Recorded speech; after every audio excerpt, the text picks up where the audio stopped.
The industry has been brilliant for me.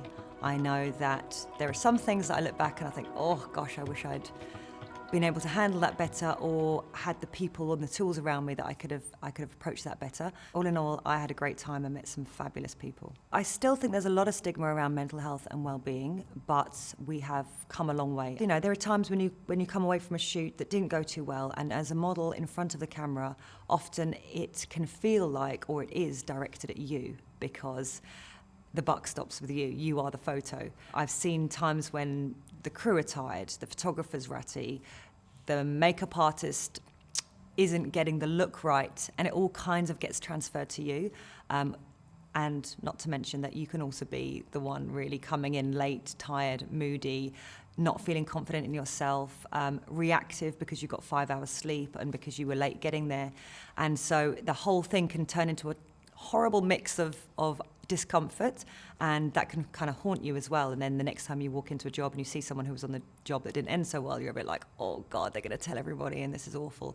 Oh, I definitely have days that I doubt myself, but they're kind of a different type of doubt. Usually it comes with being overtired. In Ayurveda, we would say kind of rajasic or stimulating foods into my system, like coffee and, alcohol. Or too many tamasic foods into my system, which are kind of processed and reheated and junk food that make you feel really heavy. So you end up in that kind of overstimulated or feeling really like inertia and sluggish, rather than what we look for in Ayurveda, which is this kind of sattvic, harmonious, truthful level. But we don't want to be in this aiming for this perfection. Life would be very, very boring. Basically, Ayurveda it's the manual of life. It's understanding that you are nature and that you are of nature, and therefore you are this ever-changing being who is influenced by the people that you hang out with, the food that you eat, the environment. Is it a hot day? I wouldn't be wearing this. If it's a cold day, I might put another layer on. And it's literally guidelines. Everything that you do in line with nature has a benefit. There are a number of tools that I call upon.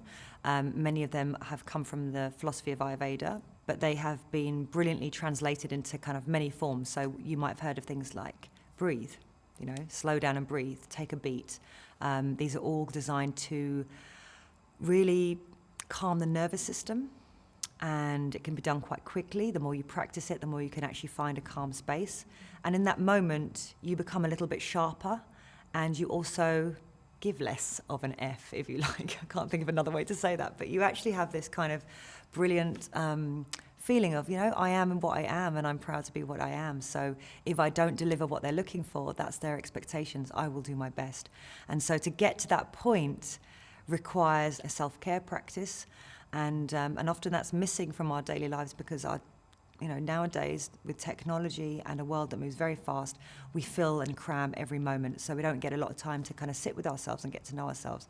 So a daily meditation practice is something that I recommend to everybody, as is learning some breathwork techniques like alternative nostril breathing, which will help you to calm your nervous system, as well as great big kind of powerful body positions that allow your prana, chi, or life force, if you want to call it that, to flow. And all of these are tools I can pull out of my bag at the last minute. Slow down in all areas of your life. It can feel very efficient and very productive to always be moving. And it's something that kind of was great in my 20s. And as I got older, I realized I was bringing a sense of agitation to get things done. And that would affect me in all areas of my life, mentally, physically, and spiritually. And a tension through the body would build. I'm sending emails like this, whether I'm happy or sad, my shoulders are up here, everything gets locked up, my breathing becomes restricted, and you don't let the breath flow. And I think that massively contributes to anxiety, and that all too common feeling of being very tired at bed, but totally wired.